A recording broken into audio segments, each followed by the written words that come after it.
Prof. Anna Matiti, the Executive Dean, Faculty of Science, Prof. Derek Ndinte, of course we are here for you this evening, Prof. Roy Kraus, Professor of Chemistry at Rhodes University, senior leaders of the university, members of Senate, other academics.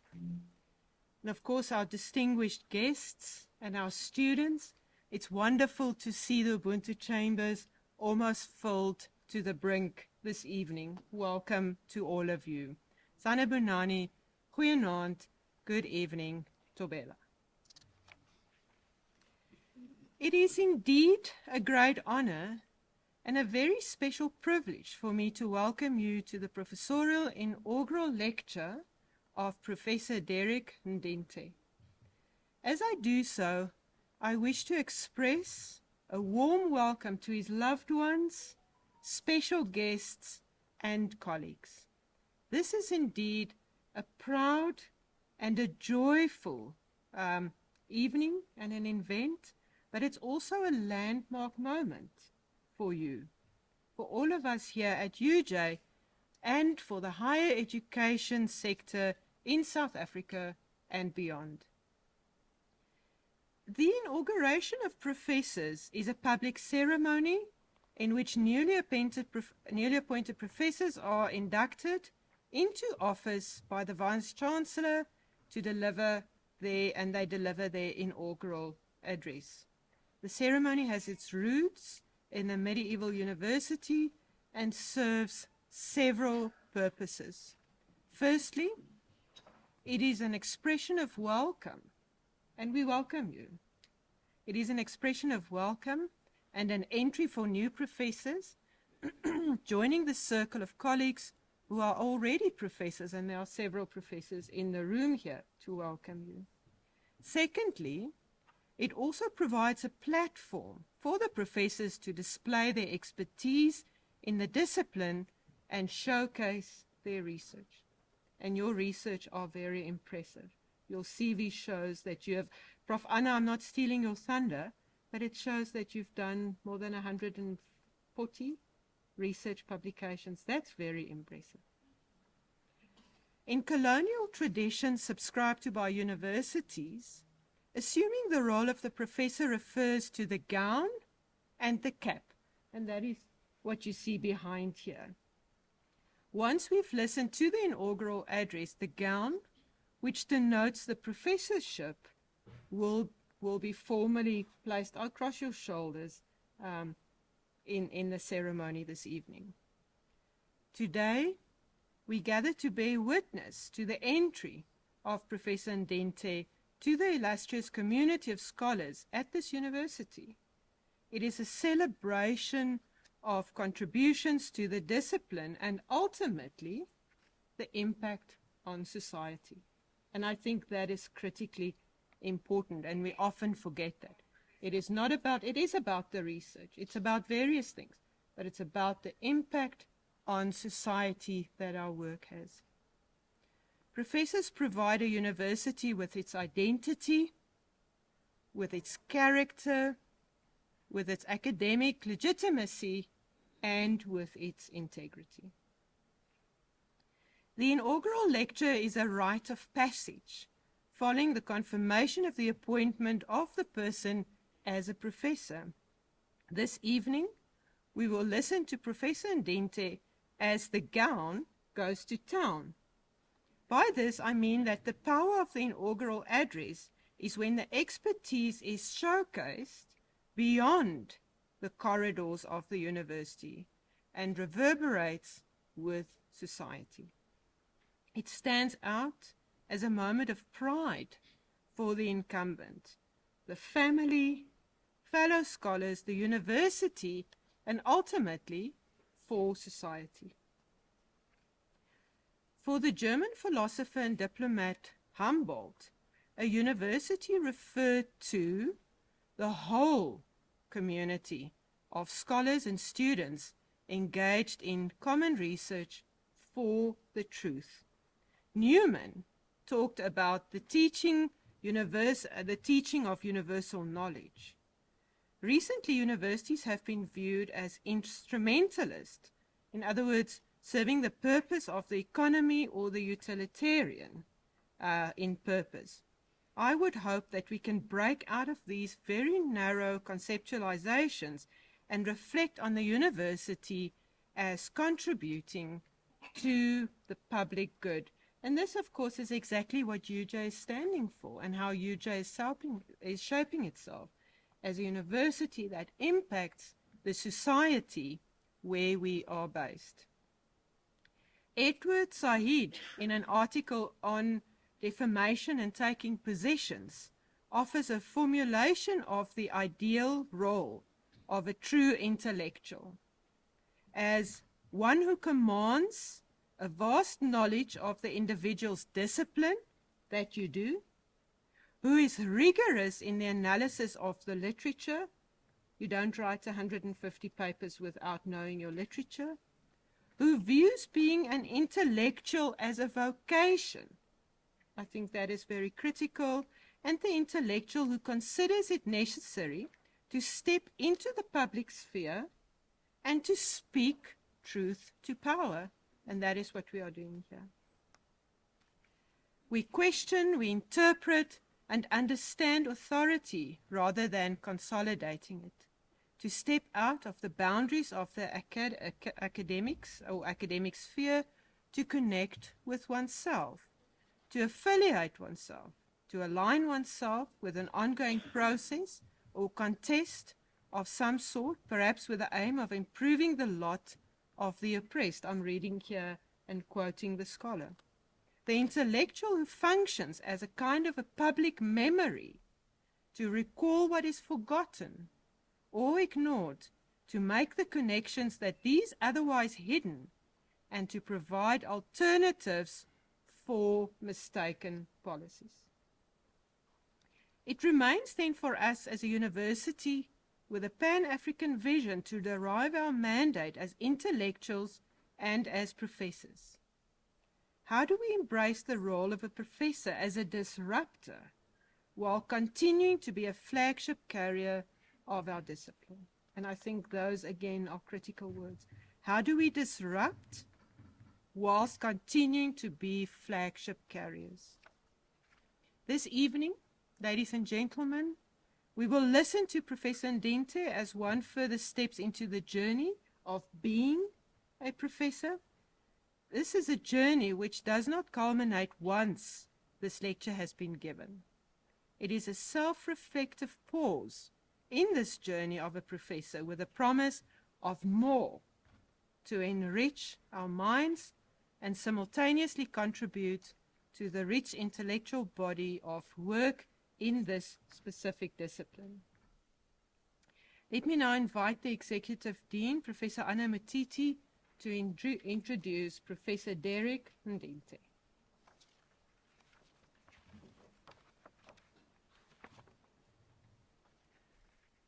Good evening. Vice Chancellor Functionary, Professor Bettine Janse van Vieren. Ladies and gentlemen, it gives me a great pleasure to introduce to you our guest of honor today, Professor Ndinte, by reading his very long CV. He was introduced into the fascinating world of natural product chemistry by his father and mentor, Professor Tani Fumam. After a first degree awarded by the University of Buea, he joined the research team of Professor Fumam, where he obtained 2 master's degrees in organic chemistry and medicinal organic chemistry from the University of Yaoundé 1. He enrolled for a PhD under supervision of Professor Fumam, which he obtained in 2010. Derek completed 3 years of postdoctoral fellowship under Professor Rui Kraus supervision, after which he worked for LECO Africa as an application specialist covering sub-Saharan Africa in separation science. Derek joined the University of Johannesburg in 2015 as a senior lecturer and started the Drug Discovery and Smart Materials Research Group. In exploring bioactive compounds occurring in medicinal and rare plants, carrying out hemosynthesis and synthesizing these compounds, and their analogs for various applications. Over 140 publications, 3 patents, and 3 commercialization projects have been produced. He has supervised, and still is supervising, over 6 postdoctoral research fellows and 12 doctoral and 35 master's students. As a full professor at the University of Johannesburg, he is the founding director of the Center for Natural Product Research. He leads teams in projects within the community, bringing chemistry to the community with a contextualized approach to educating the future scientists of tomorrow, especially in historically disadvantaged communities. Ladies and gentlemen, I give you Professor Derek Ndinteh.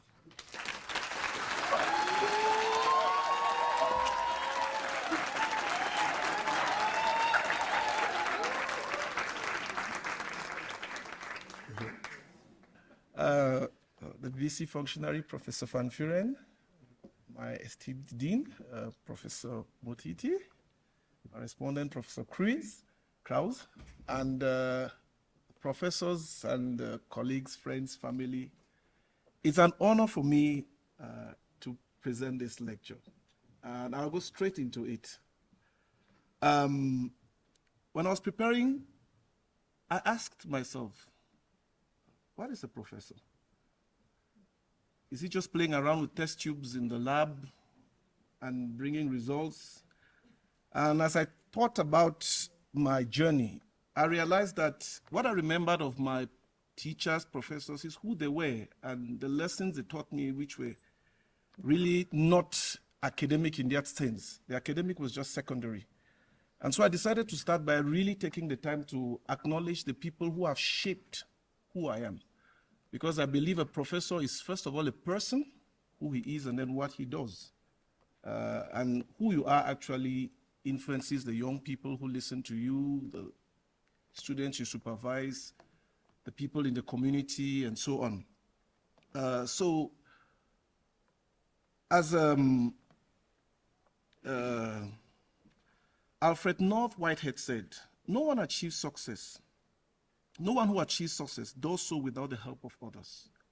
The wise and confident acknowledge this help with gratitude. And I want to believe I'm wise and confident. It takes a village to raise a child, but it takes the entire world for him to become a professor. I am indebted to very many people. I've just singled out a few, just because I think these people did for me something which you will meet in the professor. The first person I would like to introduce to you who influenced me is my father, Professor Zacharias Tanifum. He was an excellent academic. He published over 150 papers in the time when papers were typed out. And he got a DSc in chemistry, which is a degree that Oxford, Durham gives to professors who have done research which they consider as having brought a significant contribution to science. In short, when I would have succeeded, I would resemble him. The next person I want to really acknowledge is my elder brother, Pastor Theodore Wane Andose. He's the international president of our ministry. The only thing I want to say is, when somebody loves you and believes you, when you've gone up, down, and you have the privilege of loving somebody madly, just the smile on his face gives me the power to conquer not the world, galaxies. My mother, she passed on in 2021 of COVID. I don't know what to say. She's the tenderness of my heart. Without her, we all know what a mother is.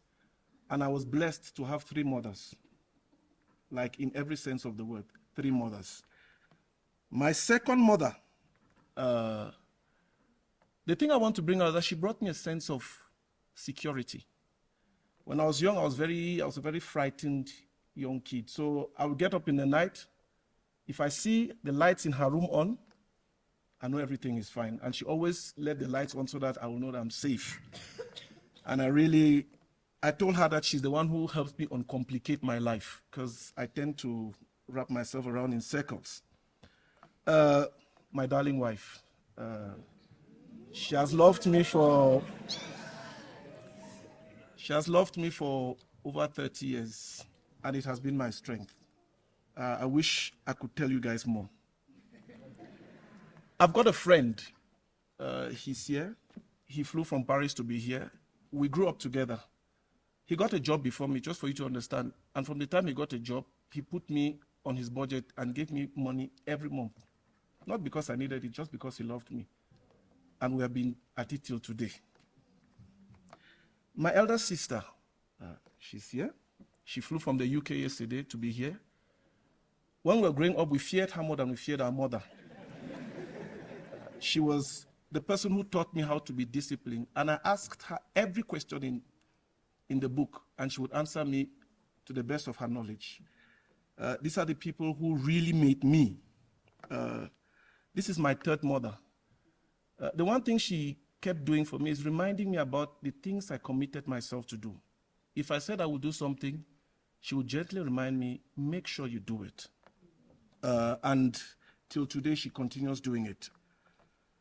I've got my junior brother, Dr. Stephen Fomum. We lived in the same room. We shared rooms through the university, right through to the PhD. He's also a PhD in organic chemistry. He lives in Brazil. The one thing he taught me was that no obstacle should stand in your way. Once we were going to school, and it was raining heavily. So I dragged him and said, let's hide somewhere. He says, do you think that rain will stop me from getting to the lab in time? Never. He entered the rain. And so we walked in the rain and got to the lab wet to our bones. And that's what I learned from him. You don't stop in front of obstacles. You move. Of course, Professor Krause. What can I say? He's here. He received me here as a PhD student, offered me a postdoc, paid a ticket for myself and my wife to come here, gave me training in chemistry like you cannot believe it. He's my big brother. Every year till tomorrow, I go to see him to present my projects, my dreams, my plans, and with a few questions, he brings me back to reality, because I'm a big dreamer. He's my mentor and my scientific beacon. Those are the people who influence me in a sense, I would say, outside the family. Colleagues, friends, family. I landed in a department in the University of Johannesburg. It's a department where if you publish 8 papers per year, you're kind of average.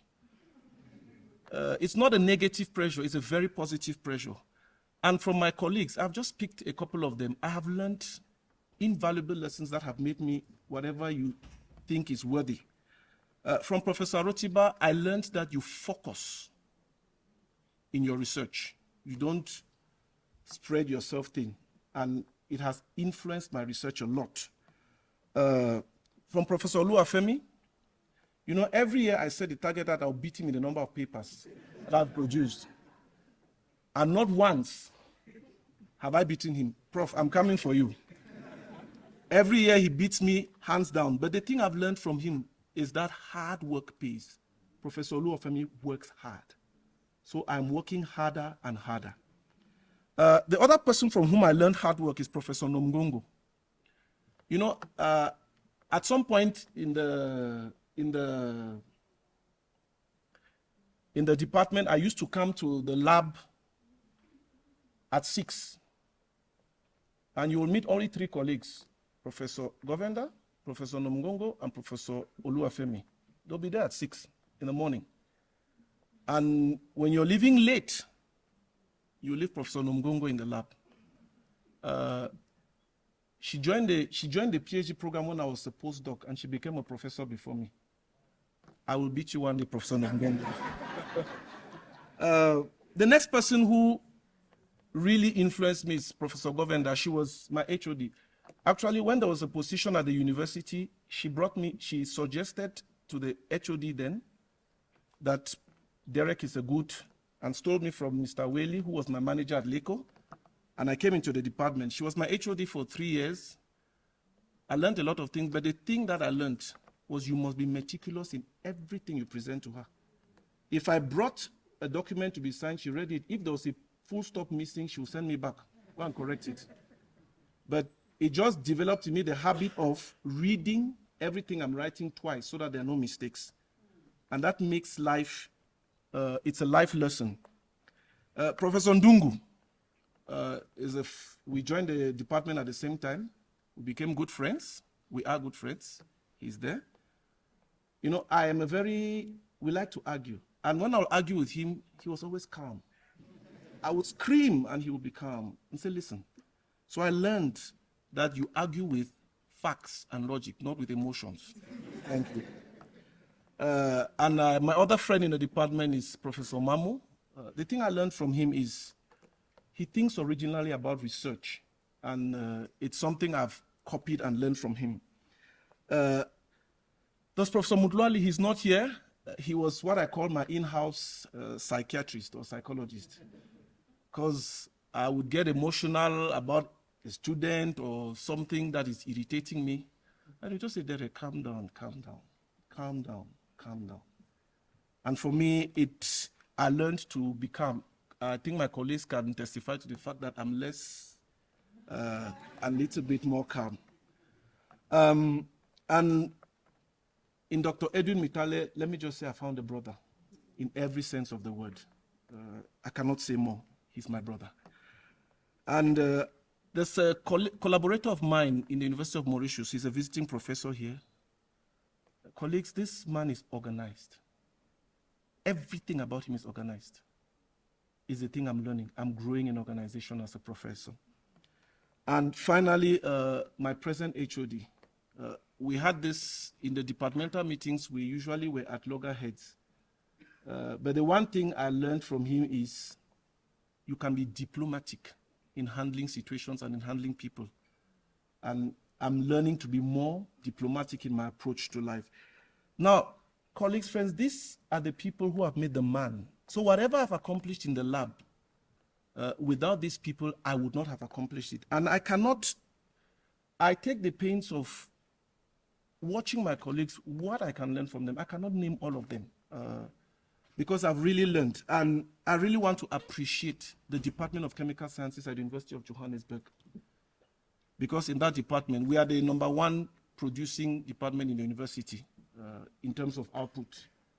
When you are found in that kind of a department, you will be productive. So 140 papers plus is also because I'm in the right department and it is a family.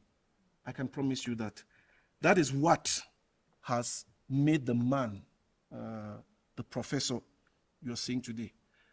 And with that, I would like to move to just give a summary of what all of this has enabled us to accomplish. Now, you cannot, a researcher, a professor is not a lone star. It's always a team. That's why I will never use the word I. It's always we. Our main areas of research is natural product chemistry. So basically, I say we investigate or we learn from God because I believe nature is God's laboratory. And then we try, in what is called organic synthesis, we try to make the compounds we find in nature, improve them and change them to alter the activities. We try to push the frontiers of chemical space. I'll define to you what chemical space is in a minute.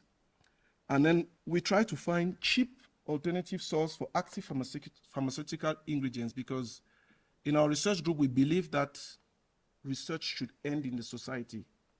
It's one of the impact. It must be for the good of society. The last area is we just look for intelligent ways of delivering bioactive molecules into the body. I'm not going to talk about most of the domains. I'm going to talk about the things I think are noteworthy in the research work, in the body of research we have done.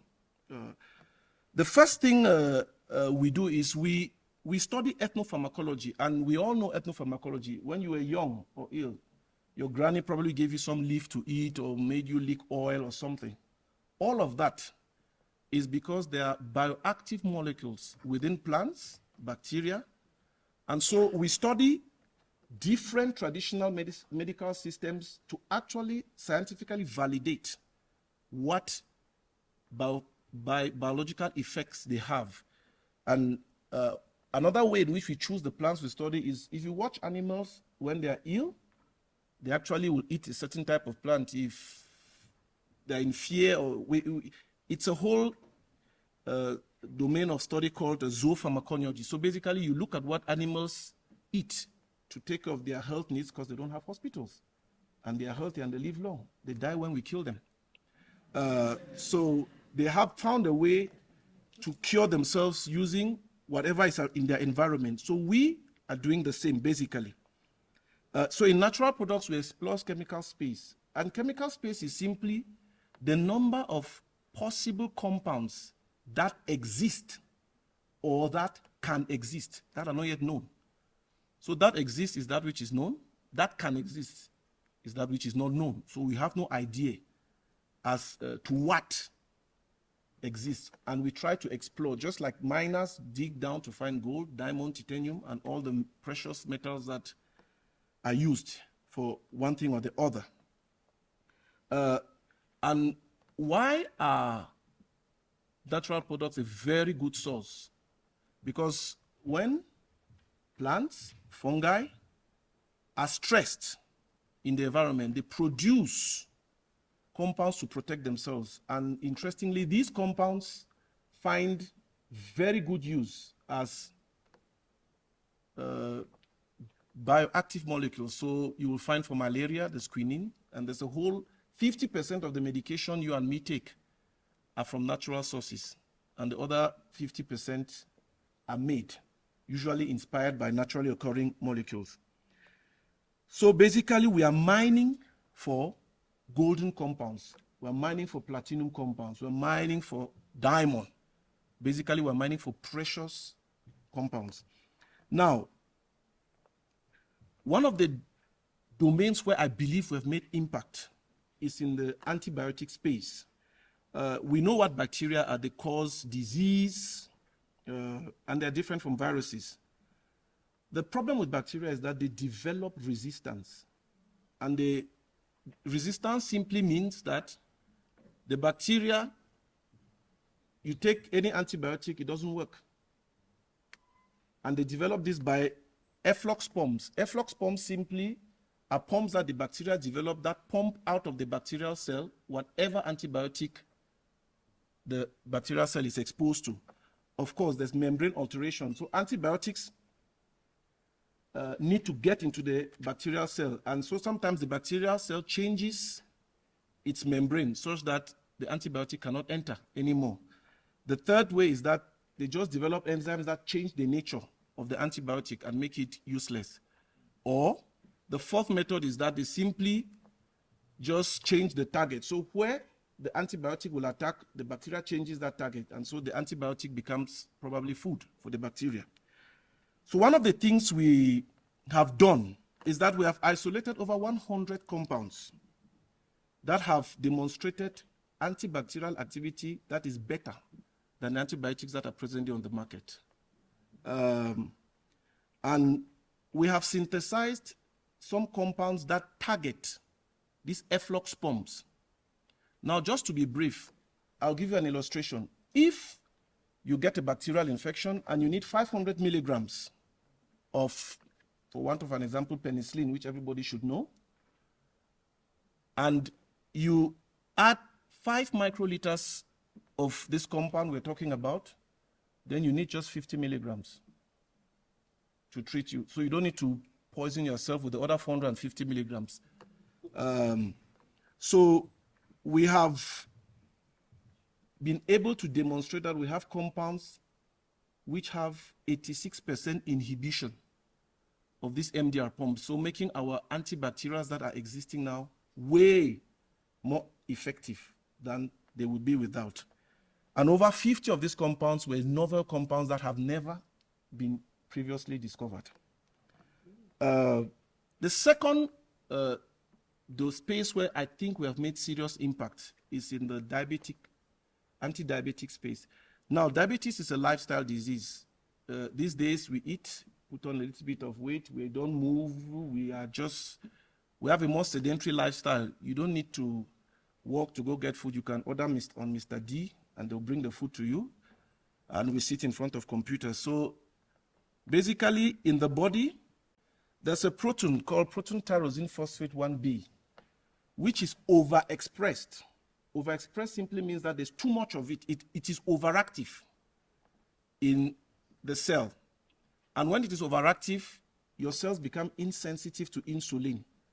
So one way of curing type 2 diabetes is by simply developing compounds that can limit or inhibit the activity of protein tyrosine phosphate 1b.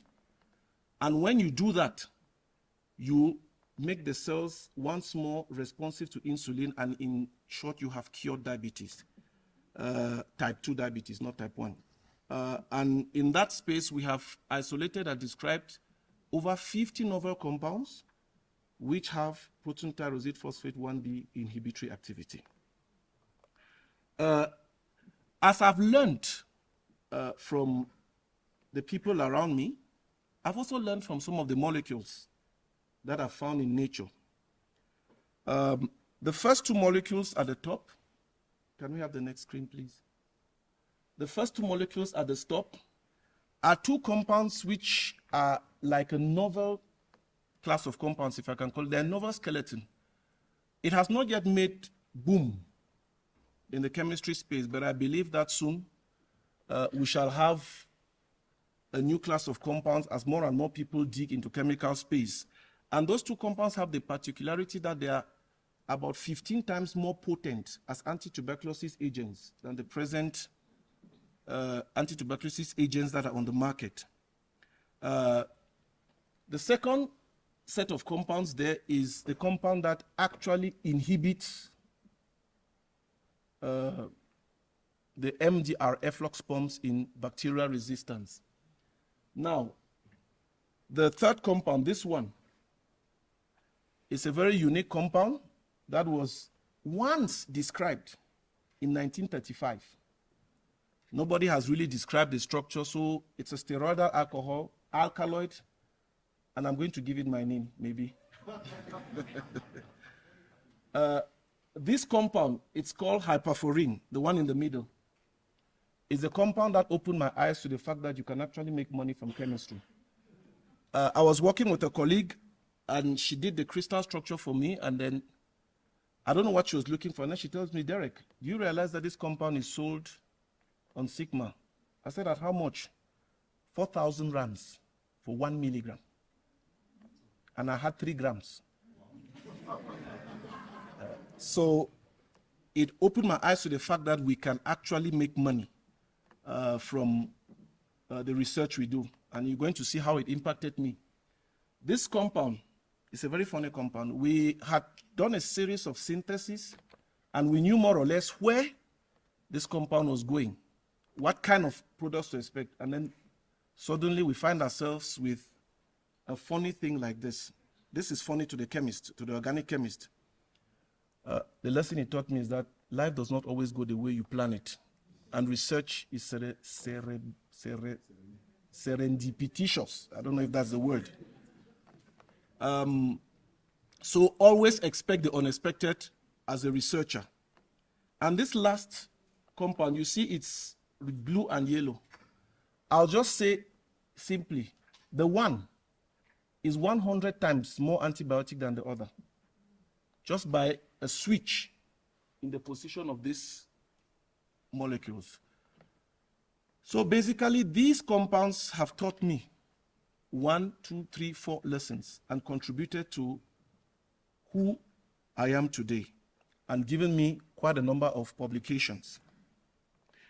So in summary, we have studied over 50 medicinal plants from Africa. We have isolated and characterized and described over 150 new compounds. So we have added 120 new compounds to chemical space. We have synthesized over 100 analogs of naturally occurring compounds. We have identified over 100 bioactive compounds from various medicinal plants. And we have been able to find applications for our compounds in antibiotic therapy, in cancer therapy, in diabetes management, and interestingly, even in solar energy. We did not expect it, but yes. quite good. And we published it in a journal that's an impact factor above 7. And we find antiviral therapy. Now, as a summary of the research achievements, over 140 publications in international journals, we have presented this work at over 25 conferences. And the beautiful thing is that over 50 students, postgraduate students, have been able to find enough to get their master's or PhD, which I think is, for me, is the biggest achievement, because that's an impact on society. The second set of achievements, which I think are noteworthy in my career and in our research team, is that we have developed an industrial process for the extraction of a pharmaceutical ingredient from a South African waste material. And we are in advanced stages of commercialization. Soon I'll be a millionaire. And the second patent which we have developed is we found a series of compounds that have unusual anti-malarial activity. The thing about compounds you want is that they should kill the bacteria without killing the human cell. And these compounds do not do anything to the human cell but kill almost 87% of malarial parasites, which is very good. So that has been patented. And the third domain in which I want to highlight the achievements is, of course, the commercialization stage. Hyperforeign taught me that you can make money. So we are in business incubation. I would like to acknowledge my student, Mr. Pangi Giane. He joined me in commercialization when he was in second year as a diploma student. He's a co-owner of one of the patents. We won an award, a commercialization award of 200,000 rands, and we are now in business incubation with the DTI and in partnership negotiations with Aspen Pharmaceuticals. We have opened a chemical store where we sell specialty chemicals. And our product range is now 70 compounds. We are now at the marketing phase, where we have to come to some of you to buy. And we are in negotiations with venture capital out of North America for investment into antibiotic compounds. We are at the level where contracts are being drawn up and agreed to. And for me, that is a huge achievement. I'll move on to what the future holds. I don't fear to dream. That's what all of this has produced. I'm visioneering and I'm engineering. Visioneering is seeing where I'm going to. Engineering is walking the twisted pathway that will get you there. So my dream, as crazy as it is, I have 3 of them. I want to discover a treatment for cancer that minimizes or eliminates the harsh side effects associated with the existing therapies. Look out for this space. I want to bring 10 major projects into the commercial space from my research. And lastly, I calculated the chances of this happening is 1 times 10 to the 0.00000000001. I took the number of chemists, researchers, but I'm dreaming of winning the Nobel Prize in chemistry.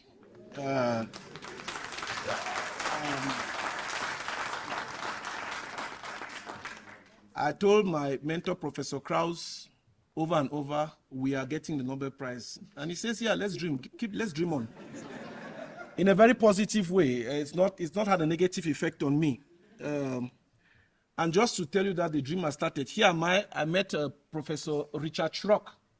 He's a 2005 Nobel Prize, and I asked him, how did you win the Nobel Prize? He told me it happened by mistake.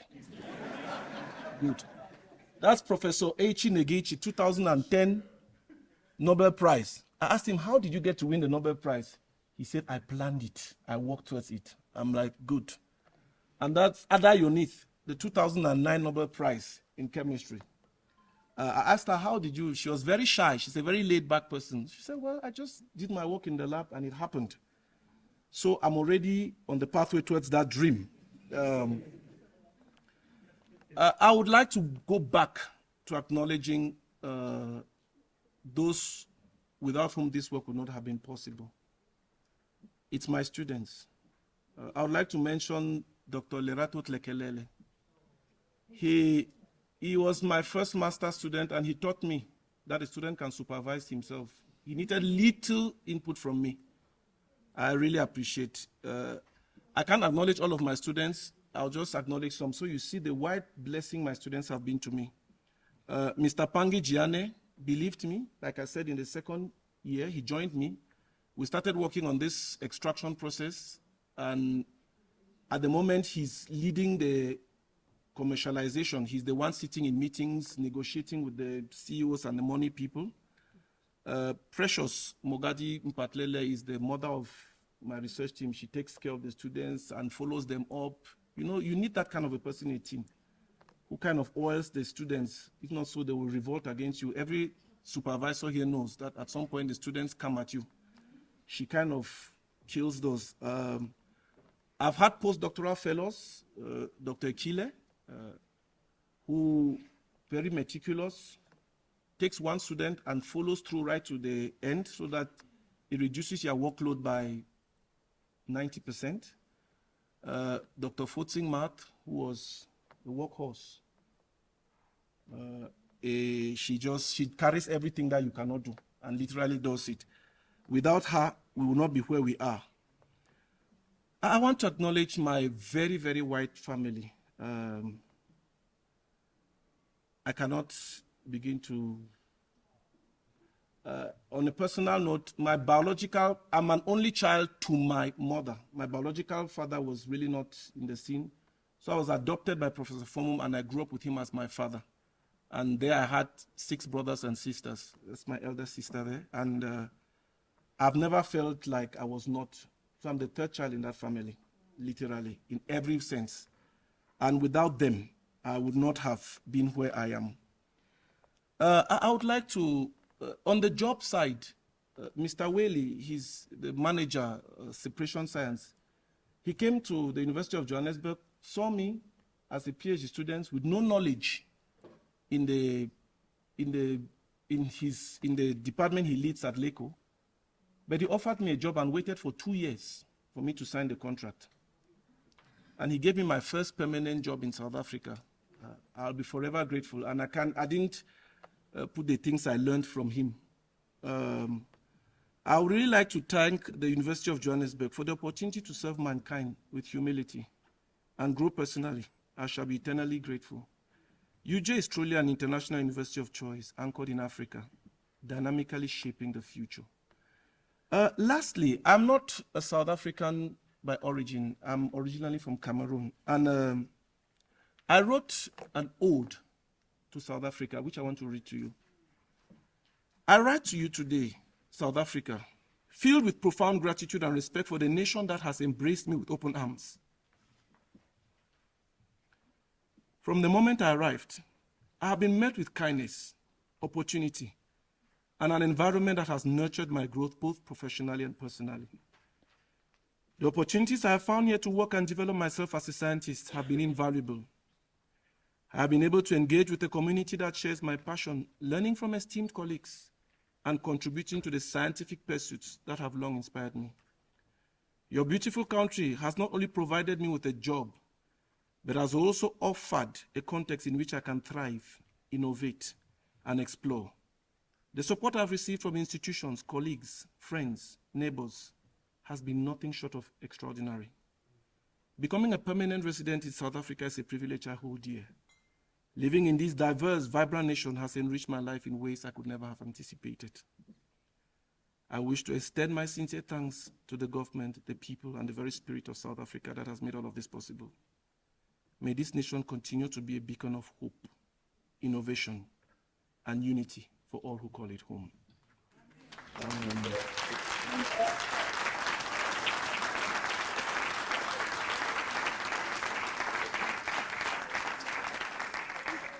When I was writing this, I decided to give myself a South African name. So from today, you can call me Njabulo Teboho. Thank you, ladies and gentlemen.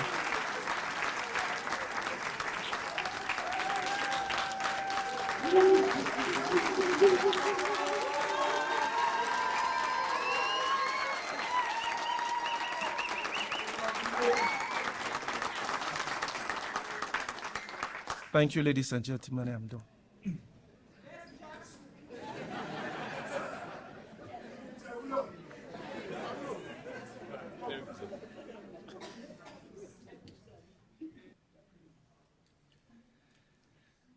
Well, ladies and gentlemen, Madam VC Functionary and Madam Dean, I hope all other protocol observed. I think we've been treated to a real tour de force this evening. And it is indeed a great privilege for me to give this short response to this inaugural lecture. Thank you, Professor Ndinte, for that presentation. I say it's a privilege because when I started my own academic career, at the then Technikon Witwatersrand, which would become part of this very institution, I reached out to colleagues and friends and people who knew somebody in the field, and I said, look, I'm interested in collaborating. And almost without fail, all of them rejected me. They rejected me because I didn't have a standing. They rejected me because I didn't have many publications. They probably rejected me because I didn't have money.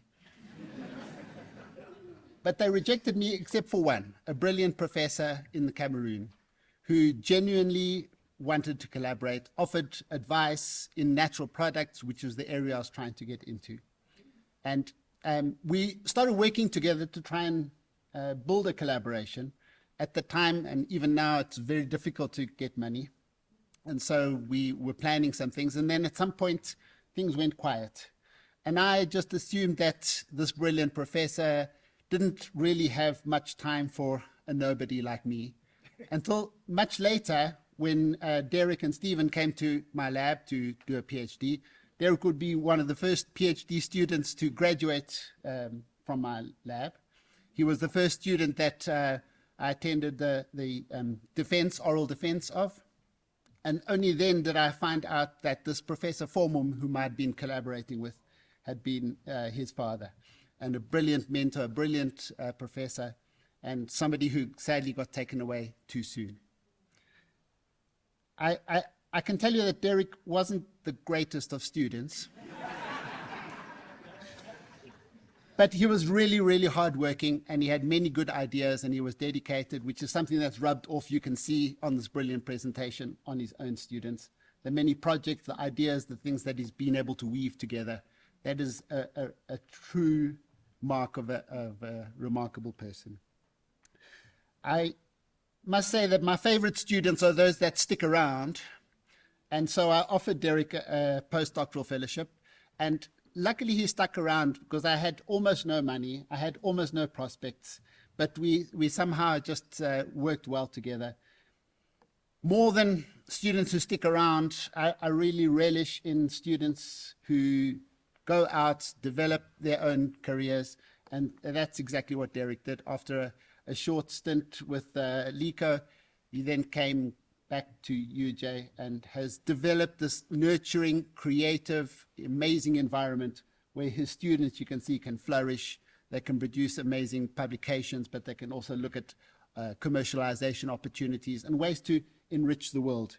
And so I couldn't be more proud of the fact that you've come back and you are here where you are.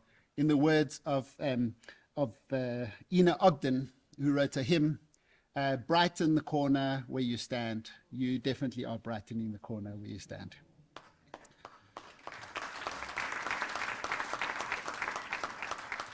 So my little brother, don't let the size fool you. He's my little brother. Everyone here is very proud of you. I'm immensely proud of you. I'm immensely proud of what you've learned from Professor Foreman, Professor Mbafo, all the other mentors, all the way through. And you've come a real circle. Not only are you now a fantastic researcher, collaborator, but a true friend.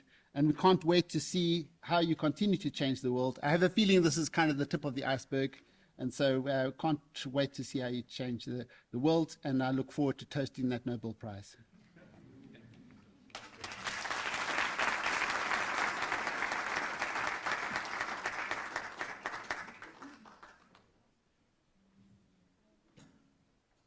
Professor Ndabula, would you come forward?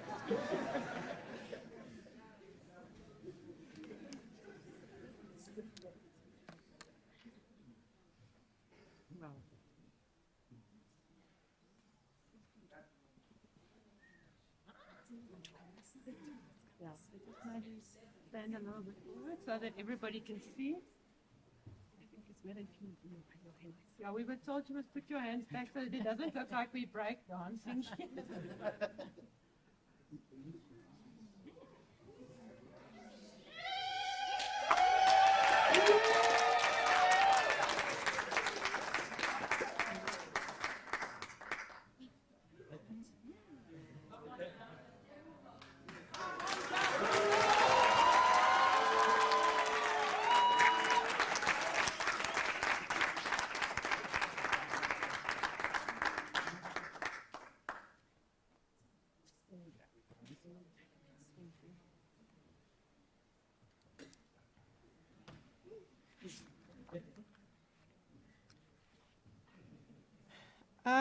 In closing, thank you very much for that. It was great to have passed an historic insights into Professor Ndinte's, from student through postdoc and where he is. I think it's always very nice for students because, their supervisors are kind of, people that sit in the room and, look at them and say things when they don't do their work or, why are you late or something like that. So it's quite nice to have the background also. That was really a fantastic and one of the nicest inaugural lectures that I've ever attended. You said a few things which I think I just want to sort of touch on. The first one is, you said it takes a village to raise a child, but it takes the world to help someone to reach the level of professor. And I think that's very true. And we do need to pay tribute to the people that support us and that support our careers, and that quite often take a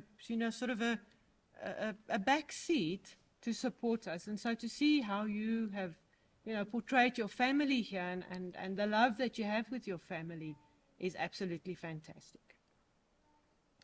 The second thing that you said is that a professor is not a lone star, but it is a team. And that I think is true. And for everybody in this room that has a research group, or that is a professor or an associate professor or, the head of a laboratory or something, that's very true.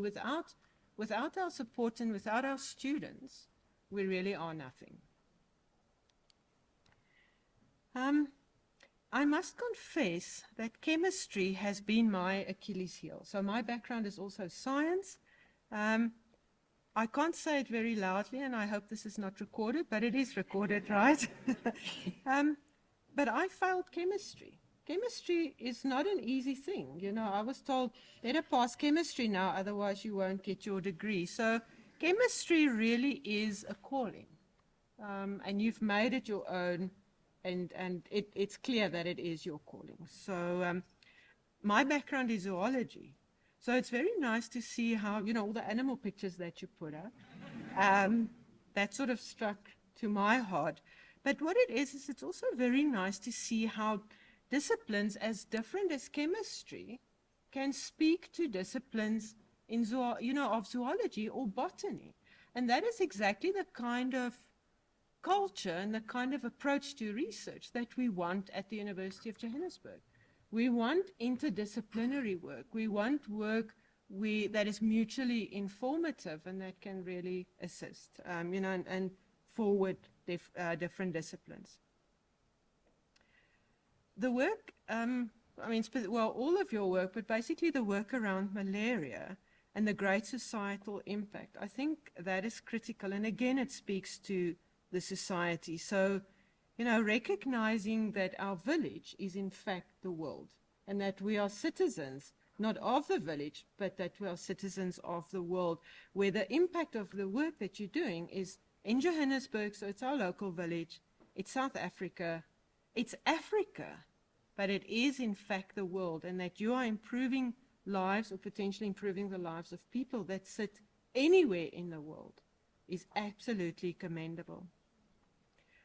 The last point is, when you spoke about your vision to, one day win or be nominated for the Nobel Prize. I was thinking about, and I don't know how many of you actually watch Big Bang Theory. There you go. So I was thinking of those episodes in Big Bang Theory where Sheldon and Amy eventually won the Nobel Prize. And what you said is that it happened by mistake. And for them, it happened by mistake. But that you also planned for it. And they certainly worked very hard, and planned for it, And then, as I said, hard work. And I think you've got all of those. So a combination of those are present in your life and in your heart. And we look forward to that Nobel Prize. And then the last thing that I will say, no, I lied. The second last thing that I will say is, Derek, UJ is lucky to have you. And for that.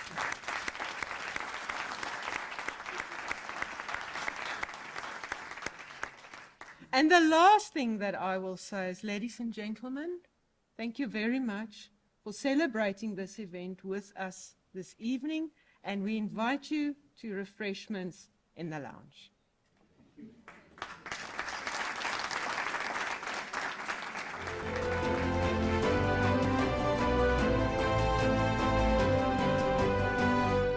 The University of Johannesburg, the future reimagined.